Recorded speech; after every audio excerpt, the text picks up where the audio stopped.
What's up, y'all? Happy Father's Day, Anand.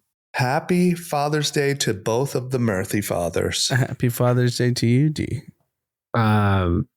Big day. It is and I've said this every year we've done this podcast. I'm going to keep the tradition going.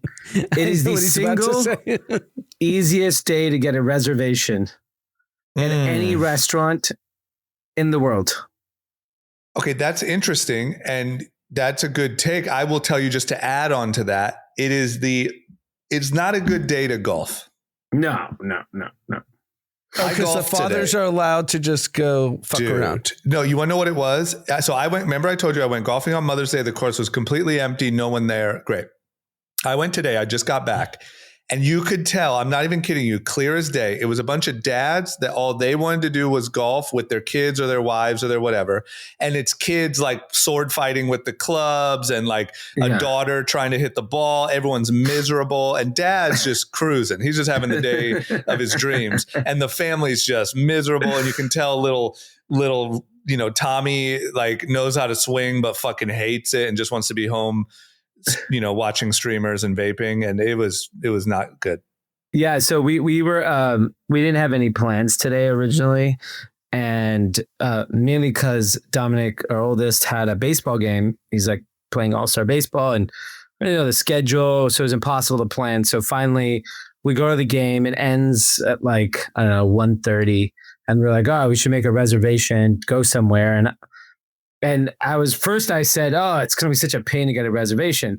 And then when I started looking on all the apps, like Resi and Open Table, every restaurant.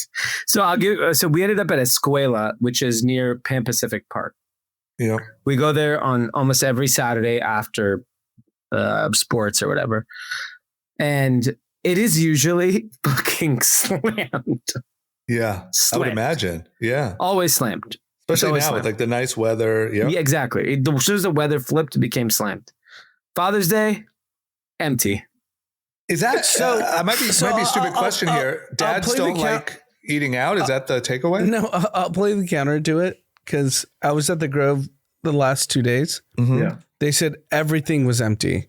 And they said it's a combination of protests and all the stuff going on. Saturday, I know because we were talking to a lot of different groups of families. Everyone did not want to go out because they did not know what was going to happen with protests. It's a Mexican spot that we both go to. They were like, literally no one's here.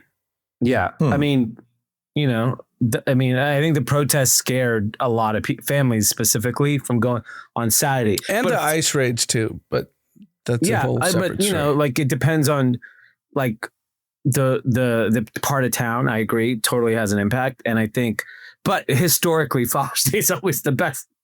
If you're dying to go to a restaurant, you should plan next year Father's Day. You'll get the reservation. But is that because dads don't feel like going out to eat? That's not their idea. No one wants to celebrate the dad. That's the point. I think there's a couple of things.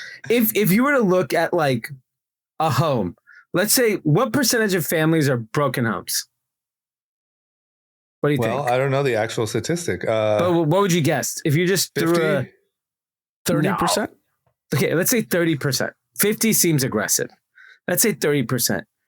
Out of that 30%, 80% is the woman kind of responsible for the children. And the father is the second parent, really. So the mom in the family hierarchy is just more important than the male. Right. And so it was interesting I shared with this, I think last year during Father's Day or maybe the year before, statistically, fathers are spending like 3x more time with their kids today than like a previous generation. So like a lot Is that a work from home thing? No, I actually think it's just, I'll give you a really interesting example that's nothing to do with like traditional statistics, but it has to do with just pure consumption. So, two of my friends, EJ and Bert out of Tacoma, Washington, who I used to do my run club there with them, and they're great guys. A few years ago, launched a hat brand called Dad Gag. And if you just think about it, like the mom is a celebrated person in commerce. Dads are less celebrated in commerce. Right. And so first of all, the brand itself is crushing it. I'm telling you, I see this fucking hat everywhere. Like you go to Disneyland, every guy is wearing Dad Gang. You go out to dinner, like anything like a park or any family related thing. There's so many people wearing these hats. So I think there's like this shift of like if you look at all the movies, dads got bashed. You know, deadbeat. It's very rarely deadbeat mom. It's deadbeat dad. Right. And so I think all of that like content has like empowered some, group of men to take more responsibility and be more involved in their kids' lives. And I would argue, just as me as an example, I think if I would have put myself in my shoes 30 years earlier, I'm spending more time with my kids today than I would have if I was the same exact person 30 years earlier.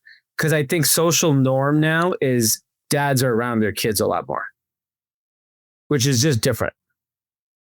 I just want to say one thing. There's a lot of different ways to look at this data, but according to ChatGPT, 50% of U.S. children will experience parental divorce by age 18. Okay. So there's a reason why there's no restaurants and all the restaurants are open. Yeah. 50%. Yeah. Wow. That is well, I mean, that is the I know, but I didn't realize the stat is 40%. Around 40% of U.S. marriages end in divorce. So that I always knew, but I didn't realize that of that 40%, how many people actually had kids. Yeah, I think a lot of people get married, get divorced pretty quick. So it says roughly 50% of American children will witness their parents' divorce by the time they turn 18. No, has that statistic? Has that statistic gotten better or worse over time? No, it's gotten worse, and I'll tell you why. Because the reason why the statistic is so high is it's the multiple divorces. So it's not single marriage and then we don't talk about it. It's single marriage, second marriage, third marriage. So you think it's the heavy hitters are out ranking the statistics? Yes. Oh, you think people are just hitting their quota like way above? Yeah, I think it's a second and third divorces are skewing the statistics. All right. Well, that's an interesting take because that's actually like proven. Like I've read enough about this that it's not 50% of all single marriages that get divorced, but it's 50% of all marriages get divorced. Yeah. That's interesting. And so I wonder if you extract that group of people, what the actual divorce rate is then. So it's getting better. I mean, once again, I'm trying to condense a lot of data here really quickly, but it seems like children born in the 1950s, 11% experienced divorce by adulthood. Then it peaked in like the 70s, 80s at 50%, which it's not much better, but it's slowly getting better, it looks like. Yeah, and this is judged by number of divorces on him because your stat could still stand. It's about how many kids see their parents divorce. Right. And that could be same. Yeah. Fewer kids affected in recent times. Rising age at first marriage, more cohabitation, greater selectivity has contributed to falling divorce rates, but especially for younger couples. And I do think when any of these like big macro events happen, divorce skyrockets. So like, I think, if you looked at just in my adult lifetime, there's been 3 mega macro events that probably caused divorce. Cause a lot of times divorce is a function of financial situations. Like so COVID, you're saying? Like .com bust caused a recession in 2001. So great financial crisis, then COVID, GFC in 2008, and then you had COVID. COVID for sure. Oh yeah, caused mass divorce. Yeah, it was too much for too many people. Like that type of like intense, especially, dude. Can you imagine? You're like a family, 3 kids, someone loses their job, and like, dude, fuck. Plus, because if you already, I mean, look, unfortunately, I think there's a lot of people that are married that like aren't happy, but you can get by being away from each other for so much of the day. Yeah. And if you're together all day, every day. Yeah. And I think the other interesting statistic is like you're seeing marriage in general get delayed. And primarily in the larger cities, it's getting delayed to a much older age. And a lot of that is, you know, what is that? Like, obviously, women's careers and their income power has grown exponentially. So they have a lot of optionality. They don't need to get married anymore. So they can be independent. They don't need men. So they're fine. I think political issues is another issue. Like, I think it's so polarizing. I can't imagine on a dating app if you put your political affiliation, like what the reaction is to the opposite sex. Yeah. Depending on what it is. I mean, depending on the city you live in and what your opinion is, because there's a couple opinions that are you could probably do really well with in your bio in LA. What do you like to do on weekends? Assist Protest. ICE. I don't think that plays well. Yeah. I don't think that's... Here's a positive thing. So in a chat, I don't want to say any names, but D knows who I'm talking about. He said, "Happy Father's Day. There's no deadbeat dads in this chat." And if you know the chat, you would think there would be some deadbeat dads. Right. Okay. But everyone is a good dad. So I'm positive. Yeah, no, funny. I think on the dad part, I agree. I'm talking about 25 years from now. Is Mother's Day reservations completely empty also because no one's having kids? I don't know, man. It also seems to me like... maybe I'm just right. I think it depends on where your perspective is, but it seems to me that like marriage itself is like going out of style. I think like, I don't know. Like, it's like a conservative belief now, it feels like, or maybe that's just an LA thing. Maybe it's a bubble thing. Maybe I don't know. But I definitely think it's an LA, New York thing because, so I'll give you an example. I don't actually go out in LA. Like, I'm not out late ever in LA. So I actually know less about LA. Where I'm out late and I have dinners and I'm out in public is New York. Yeah. And I'm around predominantly my age people or much older. And they're definitely not getting married. Right. You know, like, and I think the problem is that like, I was with a guy. I mean, we have a friend who is in his, I think, late 40s. Yeah. He's posting yoga classes around the world. Yeah. And I think like the thing is like there's no like expectation of marriage for like, do you think that individual is going to get married? Yeah, why not? I think maybe at like 55. Right. But no kids. Why not? Here's the thing, women can have kids well into their 40s now. So if he at 50 some odd years old marries a 40-year-old woman, the likelihood of them having kids is actually quite high. It's not unlikely that a 43-year-old... But he's fine being... You think that person at 55 is okay with being 80 with a college student? I think it's pretty common if you live in a big city. Like there are 80-year-olds in my preschool. Yeah. I also think like with, you know, the way that 80 medicine... preschool, you're talking 80 college, the guy's like a Adonis. Yeah. I don't think people think about that. I think in LA and New York, like you go to drop off and like, you don't like, someone said to me at our kids' baseball game who grew up in the Valley and we're like, went to a rival high school of ours. And she's like, there's no way you know anyone my age.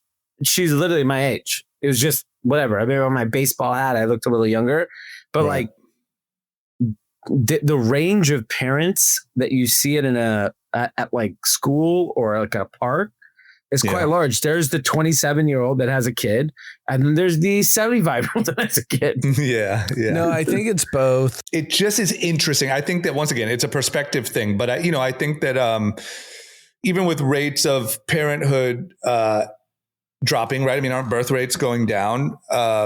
I believe marriage rates are going down a little bit. Like it's interesting. And I think once again, it depends. You guys are all day around other parents and kids and schools and stuff like that. And so it could just be my little bubble, but it feels strange. And I do think it's an LA thing and probably New York. And, but it just, I don't know. It feels like I feel kind of old and conservative for saying this, but like the rules, I don't know what the rules and the boundary, like everyone can be like poly something, multi. Yeah, but the problem is like sexual.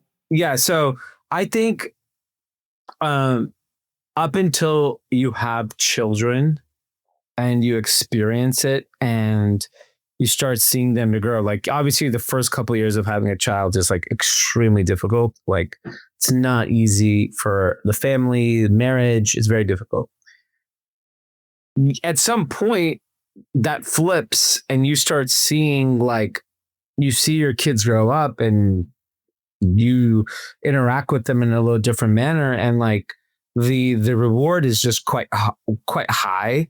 And I think we are still like, this is part of the reason why I actually thought when I made the prediction that religion was going to come back.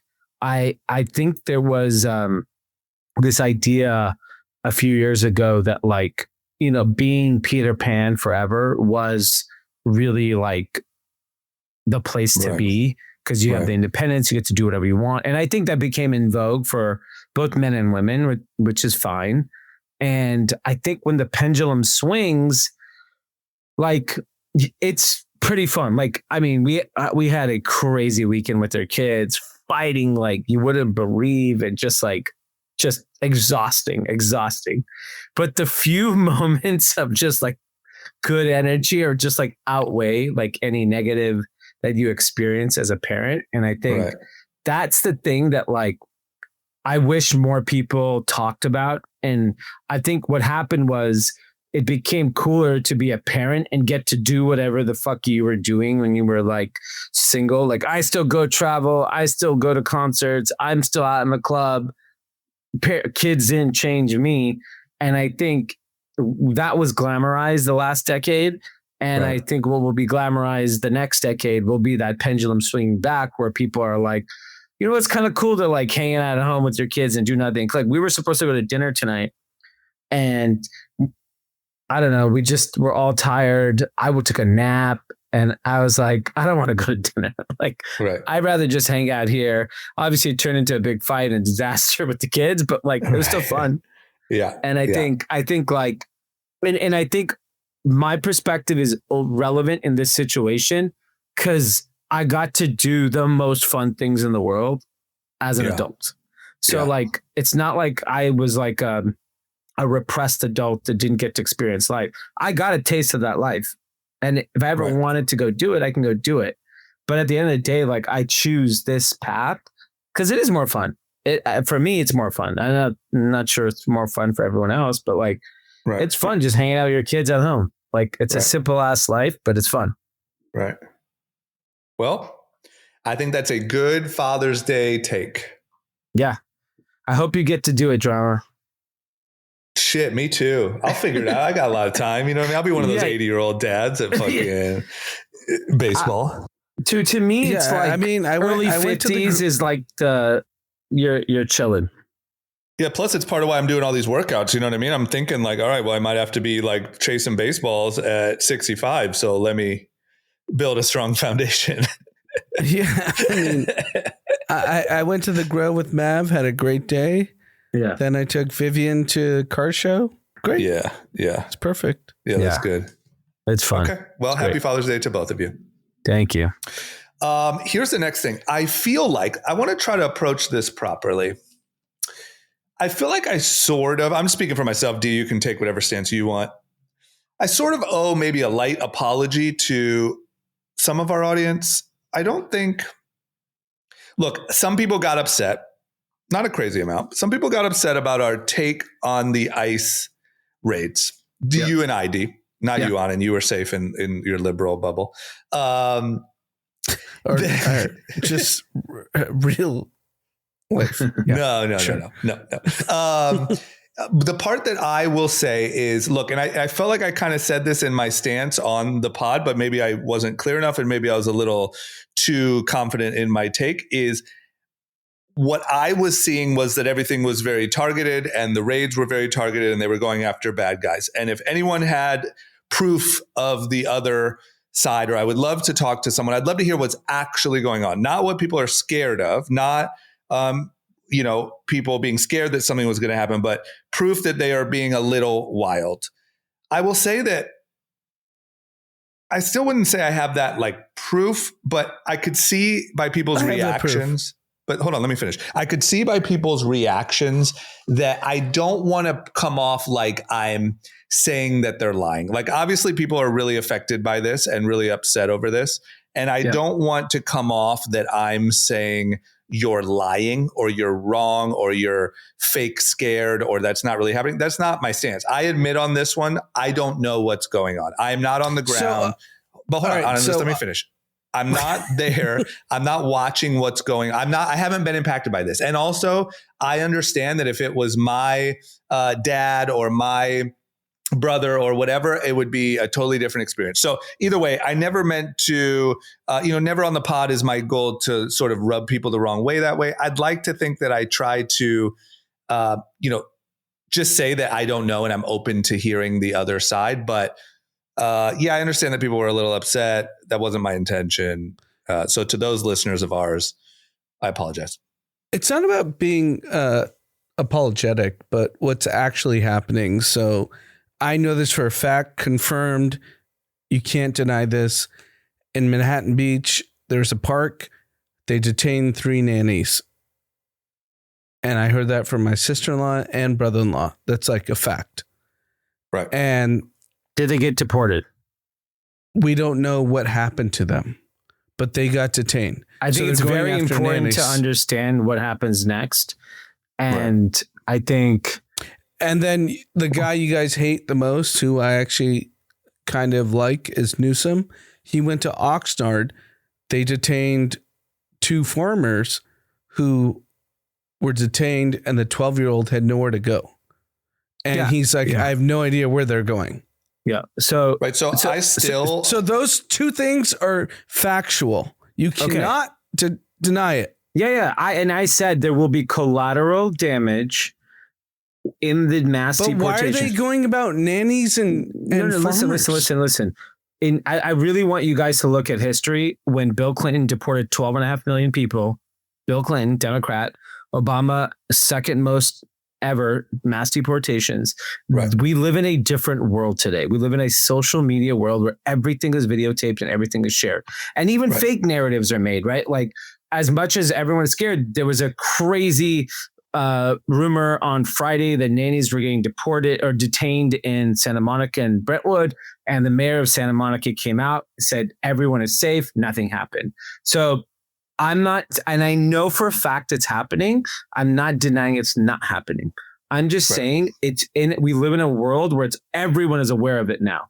That's the big shift in what happened when Bill Clinton did it. No one knew, right? It just fucking happened, and it was fine, and it was considered pro-America, and it was a great thing. When Obama did it, social media was still early in its infancy stages, and it happened. There were nannies deported under Obama. There were those things that happened. This is not an uncommon thing in American history. I'm not saying it's right or wrong. It has happened before. It is not only under one president. That's the difference. Right. And I want to speak for myself, is like my opinion on this whole thing, which I'm going to mostly keep to myself because I don't want to get involved in all this bullshit, is like that it's insanely complex, because I'm not I'm apologizing simply for if I made any of our listeners feel that, hey, something happened to you, you saw it with your own eyes, and I acted like it's not happening.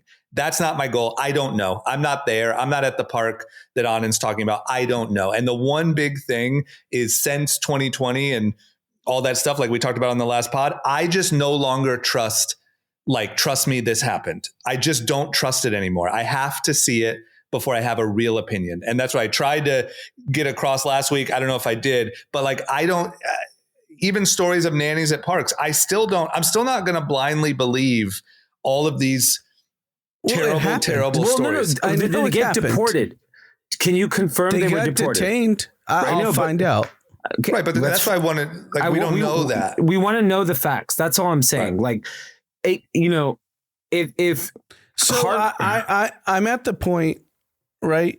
So our 3-year-old has a sub nanny that took her to the park the other day, and I lectured her, and I was like, if someone comes up, say, stop, call daddy. Can you imagine that I have to do that? I think it's happened before in history. That's the problem. It's not the only time ever. And I said, literally, I lectured her.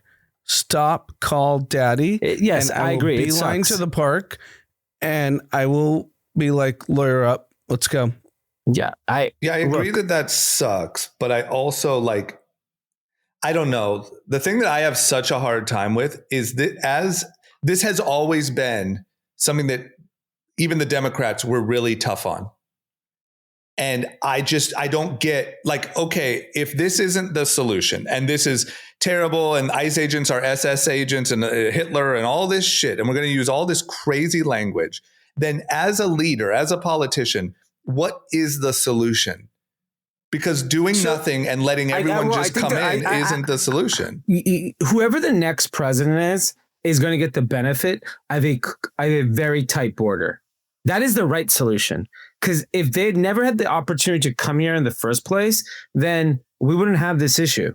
So right. I do think it is completely in our country's right to have a border that has tight walls that lets people in or out of this country and new rules that protect. If we have that, we're not having this issue 10 years from now, which is a big solve, right? Like, but I just don't get, like, how's the Democratic Party go from record numbers of deportations to you are Hitler for deporting people? Because we live in a different era, Brahma. Like, the people that said that, which are Hillary Clinton and Bill Clinton, and Obama, they're not in charge of the Democratic Party anymore.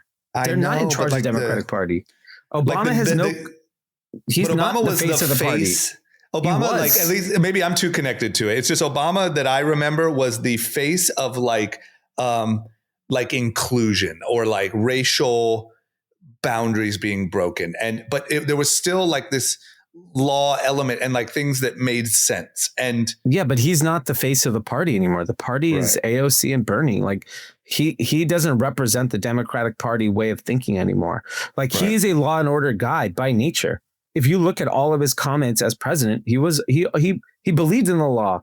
He protected it. He did all those things. He's very much a centrist in his way that's why he won. He flipped so many Republican people to vote for him because he was in the middle. And what I wish I could see is like, and I'll never be able to truly see this, but like, what were they doing and what is happening now? And like, is there something wildly unfair happening now? Like, it's different. I'll tell you exactly what it is. It's so simple. Yeah. It's delivery. Barack Obama is probably the most eloquent speaker of our lifetime. I never saw JFK. I didn't see Abe Lincoln. I didn't see all those other people. Reagan. I wasn't paying attention to politics when those people were president. Barack Obama is the most eloquent speaker of our time. So when he delivered the message, like you said, he delivered in a way of like, we as Americans need to protect our wall. We're going to deport all your nannies. We're going to do whatever. But like, he said it in a way, that clearly resonated with the American people. That's true. Yeah. Trump doesn't communicate well. Donald Trump's way of communication is like, so like the No King protests that happened all over the country. And I'm like sad to say this, but like, I'm losing the effectiveness of protest because of what happened during 2020. Like, of course, you should go and protest, do what you want because you want to do it. I want to see it happen in the ballot box, not fucking screaming and yelling in the street anymore. Like, Well, I don't think it's like January 6th backfired on the Republicans, and 2020 George Floyd protests backfired on the Democrats. Both of those happened. Tell you, the 20 or whatever, the other day, yesterday, the No King protest. Yeah.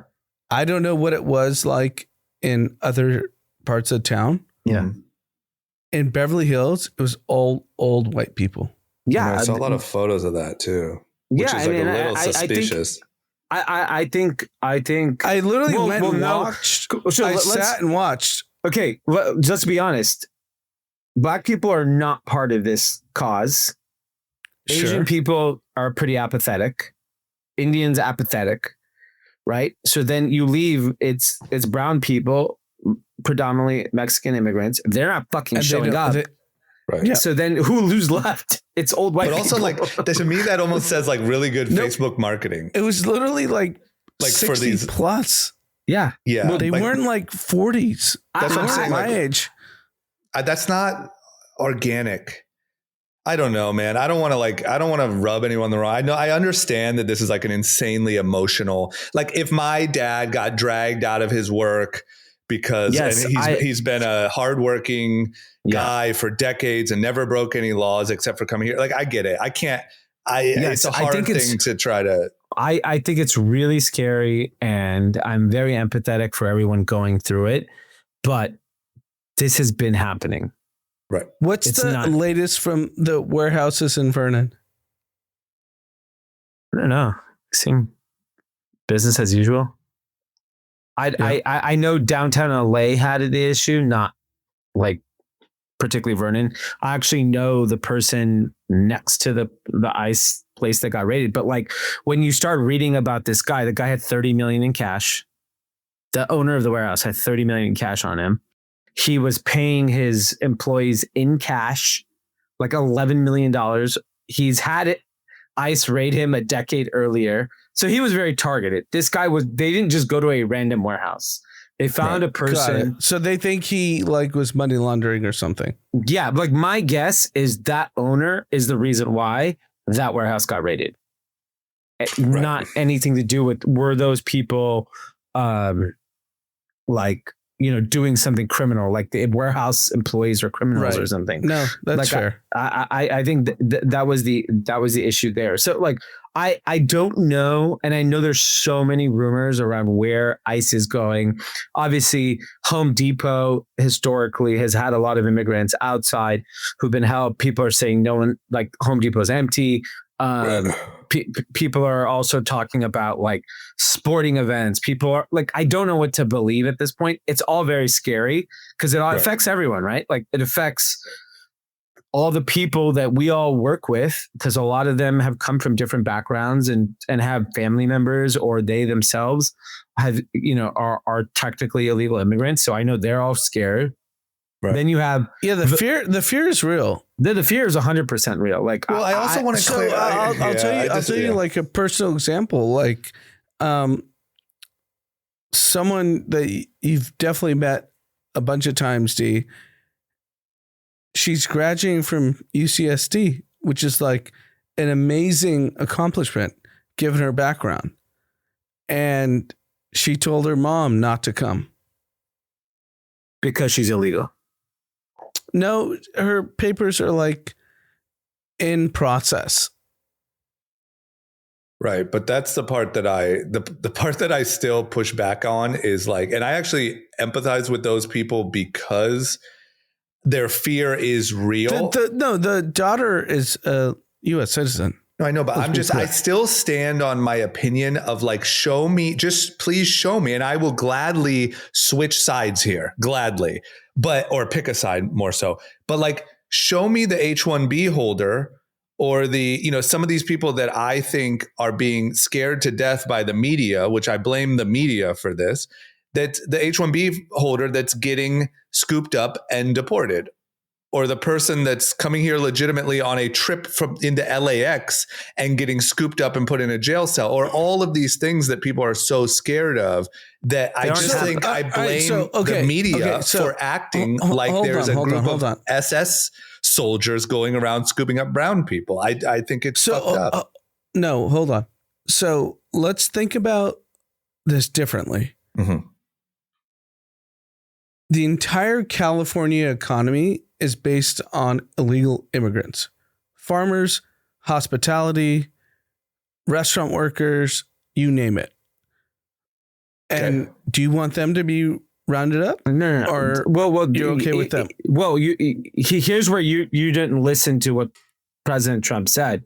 He said, I saw he just tweeted today. Yes, because he knows it's a fucking fuck up. But he is, but like, so then why are you asking me the question? He just literally said hotels, restaurants, hospitality people are being untouched.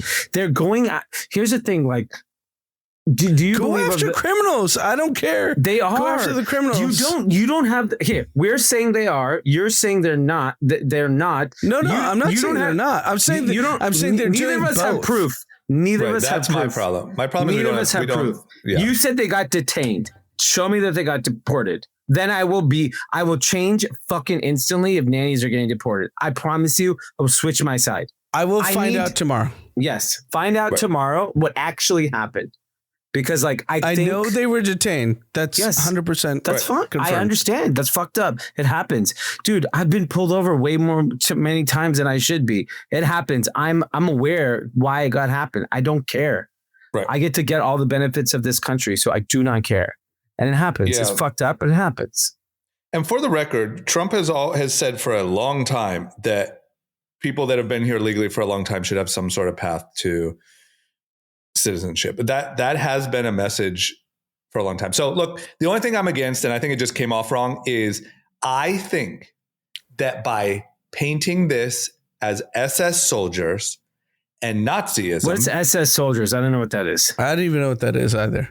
The SS, the Nazi fucking SS. Is that like the military of the? Is that some book Nazis? You guys don't know what the SS is?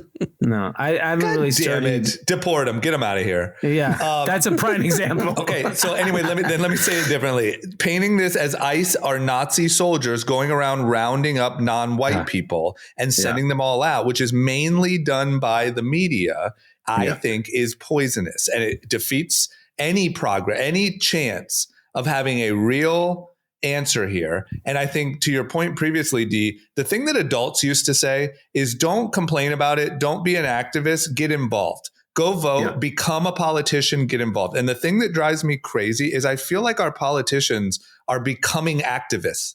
Yeah. Like, what is the solution? Please, if one Democrat got on the news and gave a solution and said, look, this is causing way too much issue. The way Trump handles this is really poorly done. The way he communicates is very fear-mongery. Here is the solution. If you've been here, there should be a statute of limitations. If you've been here for X amount of time and you have no criminal record, you should be put into a process. If you don't, you should be out. If you came here illegally, if you commit a crime, you should be out.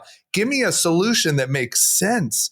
Don't like our politicians are showing up trying to like ram their way into ICE headquarters and press conferences. And it's like, dude, what the fuck? You're in place to change it. Yeah. And then I think the problem is that we aren't, I don't think people like using the racist card. It's over.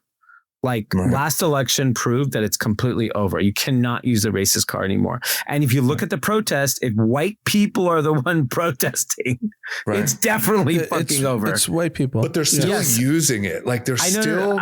Yes, because of course it plays. But like the fact that like, I don't know, think about how many, forget that if you're a Mexican citizen or a Mexican immigrant and you said, we're going to take the stance as a family, we're not showing up to this. Makes sense. Too risky. Fine. There are plenty of other groups of people that are happily legal citizens in this country that have decided not to show up to that shit. Right. And that just tells you like they're either apathetic to the situation or they're like, maybe I agree. Right. My problem too is they're saying that, like, I don't know the intricacies of this either, but like there's like groups and like a lot of the people, like the LAPD even said that a lot of the people causing the damage and stuff at these protests are just go to every protest. They're just like anarchists. Exactly. The guy, there's like a popular video of a black woman trying to go to work, and she's like, I need to go to work. That guy turned out to be a BLM protester, white guy. That's a serial protester that gets aggressively thrown, sues the police, gets money. And the thing that drives me insane is that the Democrats, instead of saying, hey, that is unacceptable, because that's hurting your cause more than anything, they're saying, no, they're peaceful. Yeah. And it's just like, dude, you're fucking up your own. Like, I don't know. I just feel like there's become like an industry of activists. Like, you know, and it's like they just go around and they break shit and they, and like, dude, you're hurting all causes. It's a work from home problem, to be honest. Well, I think it's a business. I think protesting is a business now, and that's what I said last episode. But last episode, no, it's a business for sure. But people can work at high performing companies and not have to show up. I don't think these people have jobs. These are not high performing people who are causing the chaos. And they can go for 2 hours and be like, I think you underestimate the amount of people that don't have jobs. Yes, I think on Saturday, people who had passion and belief and came out and peacefully protested, 100%. And I would even argue 90% of the people were like good intentions. They just wanted to kind of use their voice, use their free speech to say what they want to say. I don't think people show up to that. I think there are people that literally professionally protest. And that's what I was saying last week, where everyone thinks like tinfoil or conspiracy or whatever it is. It's a business. You get paid to do it. I've said this in front of hotels, hospitals. Yeah. They are paid. Okay. What's a bigger cause than this right now? Bigger cause than this? Nothing. Right. The election is at stake with these protests. The election. So if you're the Democratic fundraiser for this, be like, yo, I need $60 million to have people protest. Why not? So you think it's Soros? I don't know who it is, and I don't know, and I actually believe it could be neither Democrats or Republicans. I actually think it could be dude, here's the thing: what we know now. I actually listened for maybe 30 minutes of Kash Patel's on Joe Rogan. Hearing about the fentanyl thing with China is so fucking scary to think that, like, what I'm saying is that all the protests, everything, all the ICE raids, all that could have been totally manipulated by a foreign agent. That's possible. Why not? If the fentanyl 100%. Thing is completely, when you think like no other country has fentanyl except us, that's fucking crazy. Right. Yeah, it's just all that shit that I don't.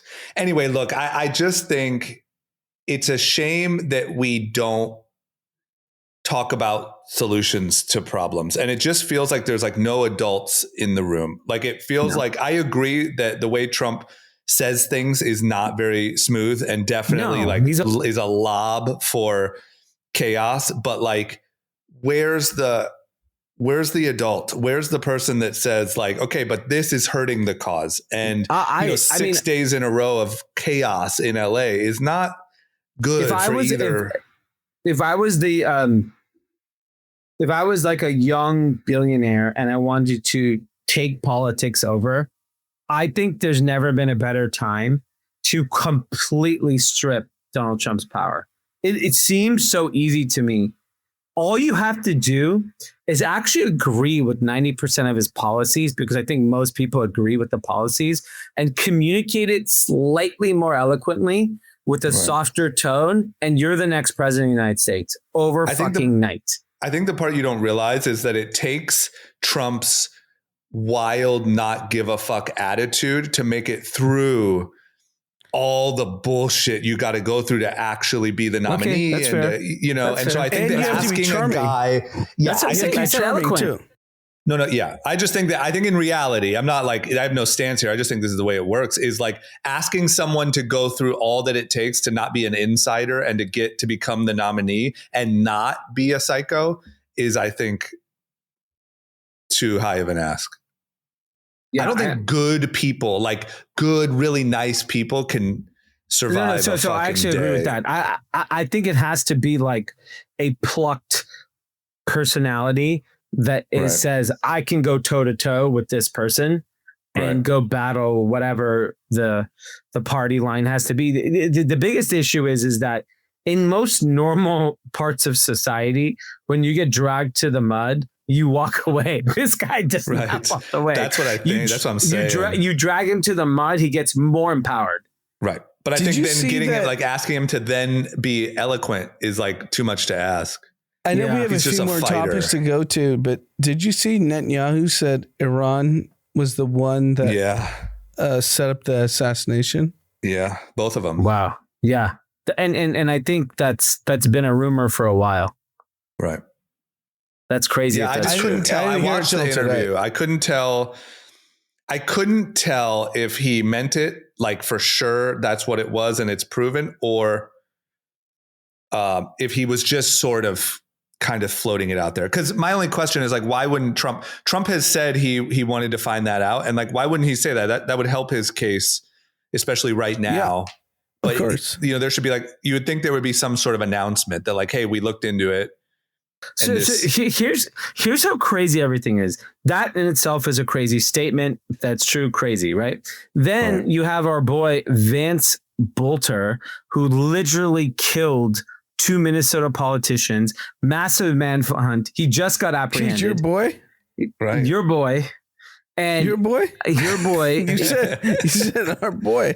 He's on your team. Murdered 2 people. He's literally fucking psychopath, married with kids, but had a roommate in another situation. I don't believe any of this. I know. And it's like, how are we ever going to find out? He had a mask on. He was appointed by Tim Walz, but he voted for Trump. He was Christian, but he did this. This guy is fake. Yeah, I don't believe any of this. No, I can't believe no matter what they decide on this guy, I'm not buying it. No. This guy. What do you think about the guy that shot Trump's ear? What about him? Do you guys have an opinion? Yeah, if I were to guess, is he was pushed by someone.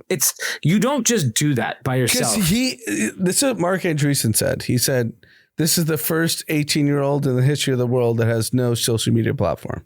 Yeah, exactly. Yeah, I don't know. I have no opinion.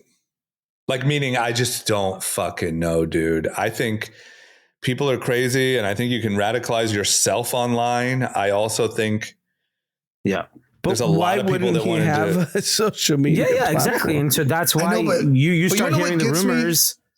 This is what kills me. Is like, that's the rumor, but then also, like, I listened to the Kash Patel Rogan thing, and he said that like the rumor that the security camera footage was off when Epstein killed himself was a rumor. They have footage and it shows that nobody went in the cell. And so it's like, is that even true? Is it even true that he had no social media? Yeah, I don't believe that. I heard him say that.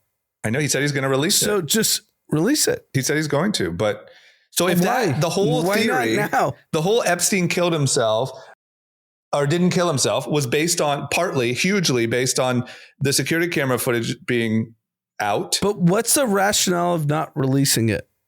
Oh, I think the way he explains it, they're just finishing like the wrap up of it, and they're going to release it. Yeah, I don't think you go on Joe Rogan and not release it. That's right, he said he went there to tell people. I mean, it would be bad for his image if he went out and like his career's over. He said on the pod, you'll see it and you can judge. I listened to the entire pod. That's why I just like, okay, so you're telling me that for 3 years, I was walking around being like, oh, the fucking camera wasn't working and the guards fell asleep. And it's like, I don't know. So did the kid have social media? I don't fucking know. We don't know anything. Yeah. And I think that's the problem. Even in this Minnesota case, which is absolutely fucking crazy what this guy did. Crazy. Completely crazy. And then like you hear about his life and then they're interviewing his roommate. And I'm like, what? Roommate is like 5 kids. It was a guy? Roommate? Yes. It literally, it's all fake. It's like, nothing makes sense. It makes no sense. Yeah. So like, yeah. So like, I'm like, He's been apprehended.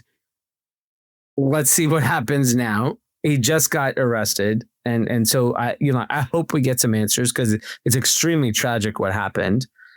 And is anyone claiming like to have the moral high ground on this one yet? No, I think it's so chaotic that even chaotic people can't even come to an answer on this. Right. But it's to me, it's all very scary. And then here's the kicker on it. So we have an insane conflict happening in Israel and Iran, right? Right. What the fuck? It was just a crazy weekend. Crazy weekend. And so, Israel is attacking Iran's nuclear facility. Iran is attacking Israel.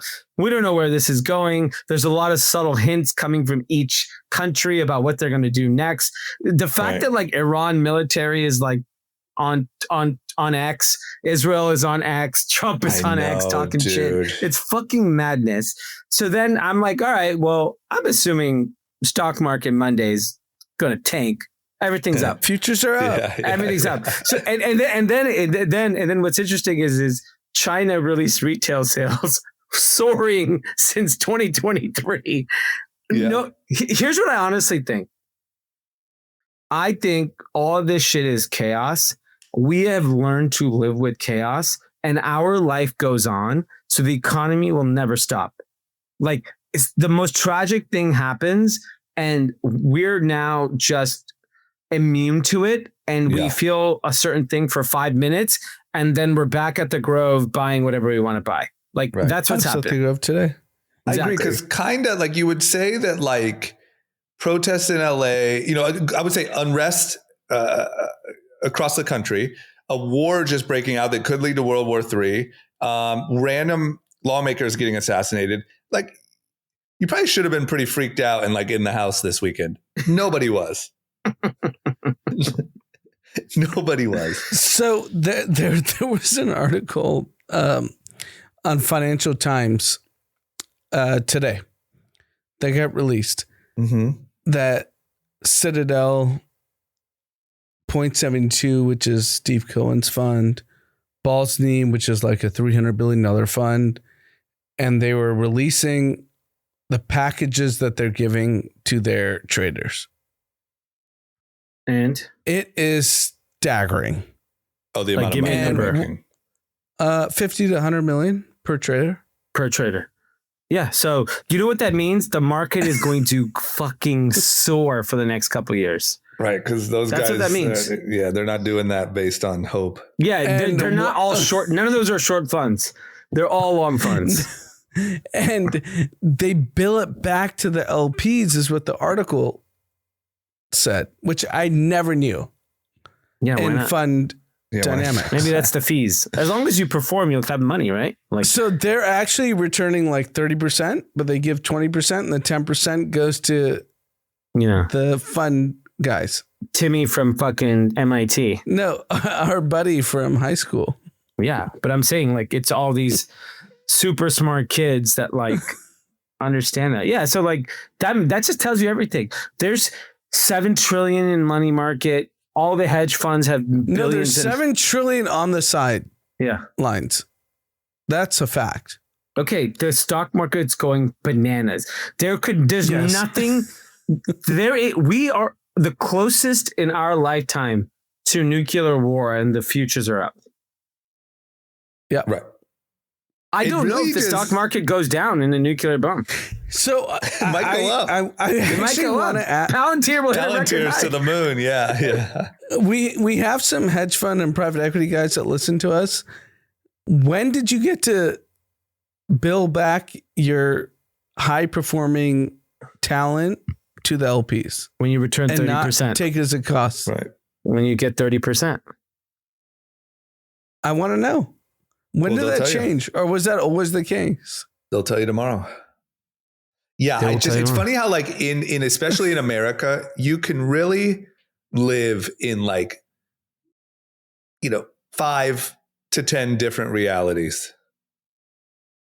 Like things can be better than ever. Stock market never goes down. Fucking $50 million for a trader. It can be, oh my God, we're on stolen land and everyone's oppressed and you have to fight for your right. You could be literally in 10 years, climate change is going to burn us all alive anyway. So none of it matters. You could be, I got my hot new Labubu and I'm fucking, I'm the most poppin' person at the mall. Like, it's like, what the fuck?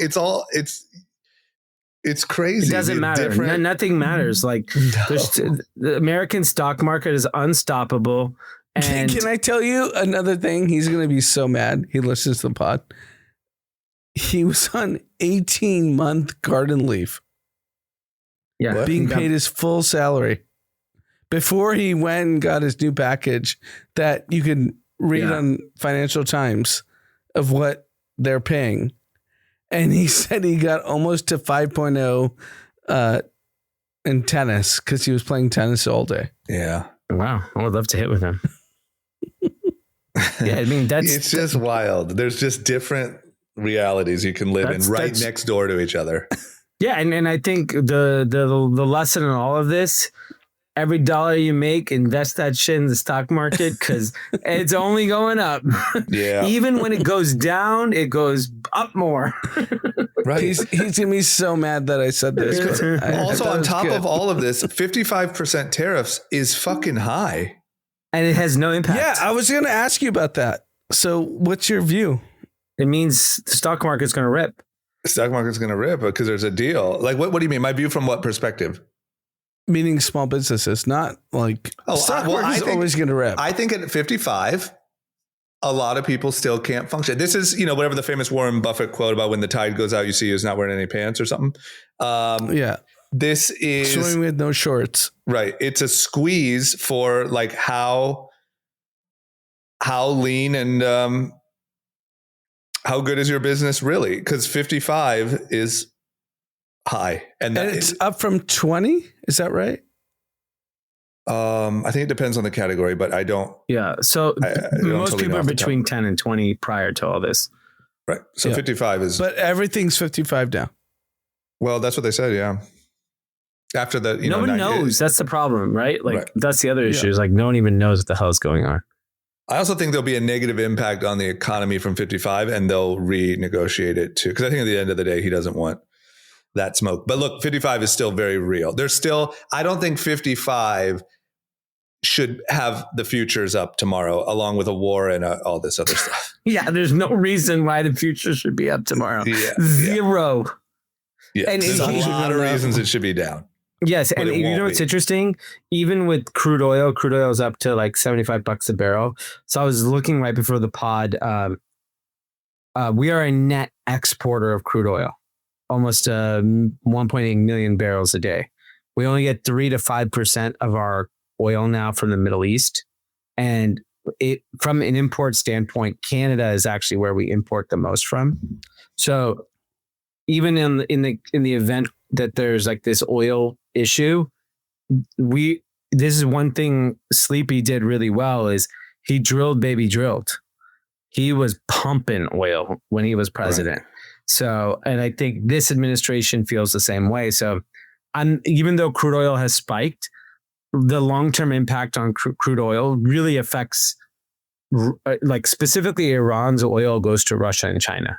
So I actually think it negatively impacts Russia and China way more than America, way more, not even comparable. Yeah. I mean, I think the only other thing I would want to talk about is just just our favorite streamers real quick. I want to talk about Kai Cenat. Yes. Can't wait to talk about So Kai Cenat was lucky enough to be invited to the B.E.T Awards, and I'm sure he saw a huge boost in subscribers. And finally, people probably learned about who Kai Cenat is, so he was very lucky. I think more people were lucky to realize what the B.E.T Awards were. Right. And who Wale is. Did you see that clip? I was trying to lob you there, but you saw the Wale clip? Yeah. Yeah, I saw it. Yeah. I mean, look, I think. Yeah. And I forget who it was. They were like, They should have paid him $1 million. They should have paid him $10 million. But by the way, you know what they actually should do? These are all things that we've said on this pod. I remember vividly saying probably 6-7 years ago that Snapchat should give 10% of their company to fucking the Jenners. Kylie Jenner, yeah. Right? And they didn't, and they've been wailing away while Facebook's worth fucking $75 trillion or whatever it is. By the way, Facebook gave $14.8 billion in cash for half of Scale AI. For half. Cash. Oh my obscene amount of money. So holy cow. Snap, here's what you have to realize when you're in these businesses. You got to take big bets. And B.E.T, traditional TV is completely toast. No one's watching that shit unless it's live sports. Literally, it's the only thing why people watch TV for. Right. B.E.T is dead, irrelevant. Kai Cenat brings you back to life. Give him the network. Right. Literally, give it to him. They probably should. Do you know that they didn't pay him on it? No, they didn't pay him. They said that? Who said that? Kai. Oh, that's crazy. So, Kai Cenat posted the entire stream. He had a live stream the whole time. Yep. And Charlemagne on Breakfast Club the next day was like, why didn't they pay him high 6 figures to do this? And to be clear, he said, I didn't even know the BET Awards are going on. Right. And that's Charlemagne. It was like until media, Kai was posting. Yeah. Yeah, it's wild. Same. Like, I didn't know until Kai was posting. Right. And it was him, Kevin Hart, and Drewski. Right. Yeah. Yeah. I agree with you 100%. It's and it's funny is that I don't follow Kai Cenat as much as I follow Speed. Speed's more of my guy. Speed got dissed by Messi. Speed guy. Yeah, well, Speed, forget all that. Speed raced that guy, Ashton Hall, which is the famed guy who put the Saratoga water on his face and became extremely famous, who's supposedly really fast. I don't understand how these guys are like not only streaming all day, but like insanely athletic. Yeah, I don't know. I think Speed's one of the only ones. Yeah, that is true. When you say that these guys, the other ones aren't. I've seen them play basketball. I've seen them. They're not. It's Speed. But I will say, Kai, I don't know whose agent I know he's UTA. Mm-hmm. I don't know where Kevin Hart is, but they've definitely created like a kind of trio. Yeah. Yeah. Drewski, Kai, Kevin Hart. Yeah. Yeah. I think they're all sticking together. Yeah. Kevin Hart knows, he's like, these are the two guys. Yeah. I got to be with them. Yeah. Yeah. No, that's great. It'll be the smartest career move he made, I think. Yeah. I agree. Because they are really good together. Their dynamic together is incredible. It's so funny. It's so good. And I think he spotted it and got in with it. And like, props to him for not having an ego and like, fuck it. He's done like sleepover streams at Kai's house and stuff like that. I'm sure there's a lot of celebrities that would never do that. Yeah. And it's just so good. What do you think it is? That's all I wanted to end on. Yeah. What do you think it is with Kai and Drewski? They're so funny. You think they're just so unique? No, they're just funny. They're just superstars. Yeah. They're just, I mean? Yeah, it's like Drewski. I laugh out loud when I watch them. Drewski's face is the funniest thing of all time. Like I'll tell you, it's. Oh, sorry. Go finish. Yep. No, that was it. Well, I would say the only time I've been close to that type of talent is Rob is really good at that. And he did it for a decade on TV. And you just see, it's just different. It's understanding where you are in the moment at any time and the funny, like how it's going to come across on camera and the funny little rebuttal. The thing that blows my mind about it with streaming is we would, our episodes were edited and we would cut the camera and we would, whatever. They're just 24/7. Like I'm going to the BET Awards and I'm never off camera for the whole time. Like it's not like, oh, but I got to go talk to my buddy and then we're going to go do this skit together. You are at all times in the pocket, in the right. And it's a skill like anything else that so good at. I'm curious to see in this Truman Show era, how they evolve. Like eventually they're going to get married. Maybe one day they'll have kids. Do they just fucking cut it clean because they made like $500 million and they're like, I'm out. Well, Yeah. I think Kai becomes a movie star, and I think movies. Why would he do movies? Yeah. What's the point? because I think that you want, number one, all of those people. They are talking about doing a movie with Kevin Hart and Drewski. Yep. Yeah.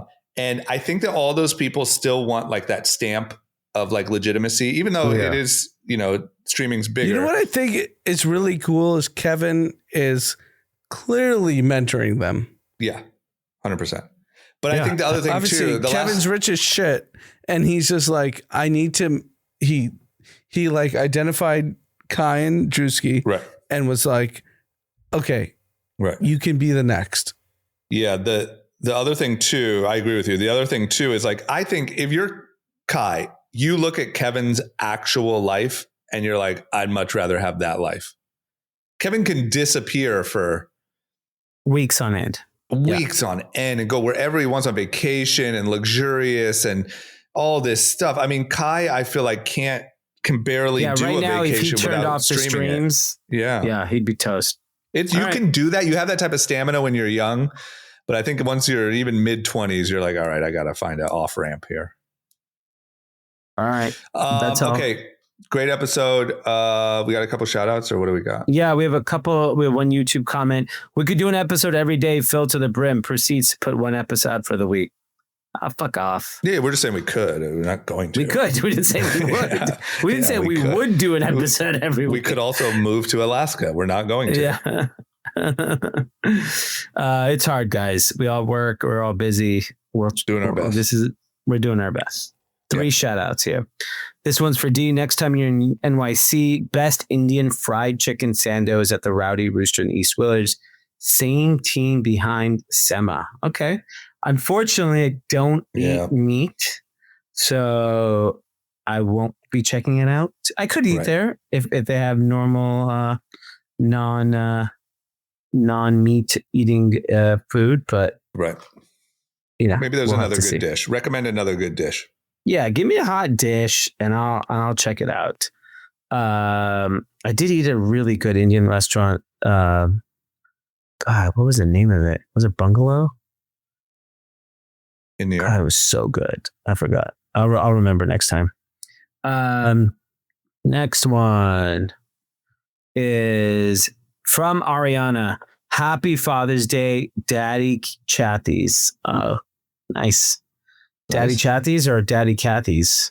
Might have been accidental. Thank you, Ariana. Yeah, appreciate it. From Samantha, happy Father's Day to the best dads. Shield, Dr. Soho, Terry and Ron, happy Father's Day to you guys. Hope you had the best day. Love it. Woo. Love all the Father's Day chatter. Okay. Well, there you have it. Happy Father's Day to all of our father listeners. And that's all we got. All right, boys. Everyone have a great week. Peace.